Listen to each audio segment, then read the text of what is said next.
आज मैं जिस टॉपिक के ऊपर वीडियो बना रहा हूँ ये भी काफ़ी ज़रूरी वीडियो और मोस्टली लोगों को इस चीज़ का नहीं बताया जाता कि सोलर जब आपका टेम्परेचर बहुत एक्सट्रीम होता है तो सोलर जो है वो उसकी परफॉर्मेंस में काफ़ी ज़्यादा फ़र्क आ जाता है।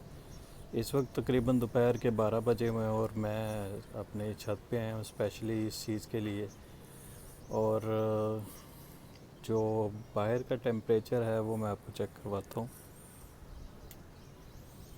45 डिग्री है इस वक्त जो नॉर्मल टेम्परेचर है, और जो सेल का टेम्परेचर है वो है 56 59 आलमोस्ट 60 डिग्री।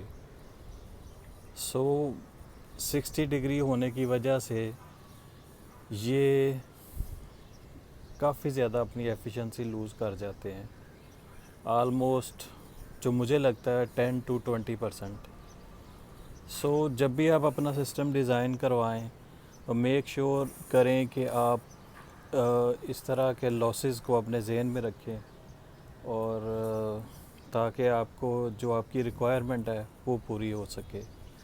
खैर अभी मैं नीचे जाता हूँ और नीचे जा के दिखाता हूँ कि इस वक्त मेरा सिस्टम कितने जो नॉर्मली अच्छे दिनों में जब वेदर इतना गर्म नहीं होता तो कितने किलोवाट प्रोड्यूस कर रहा होता है, और जब गर्मी इतनी ज़्यादा है तो कितने किलोवाट प्रोड्यूस कर रहा है। ये टीयर 1 के पैनल्स हैं बायफेशियल कैनेडियन सोलर के 400 वाट ईच। और मैं दोबारा आपको एक दफ़ा टेम्परेचर चेक करवा देता हूँ सेल का। 60.2,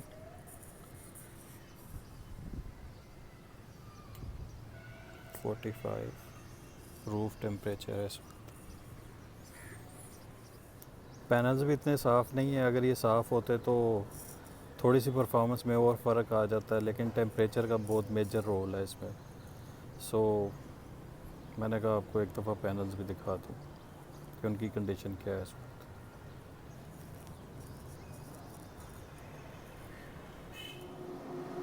ये जैसा कि आप देख रहे हैं इस वक्त 5 किलोवाट 5.19 किलोवाट प्रोड्यूस कर रहा है।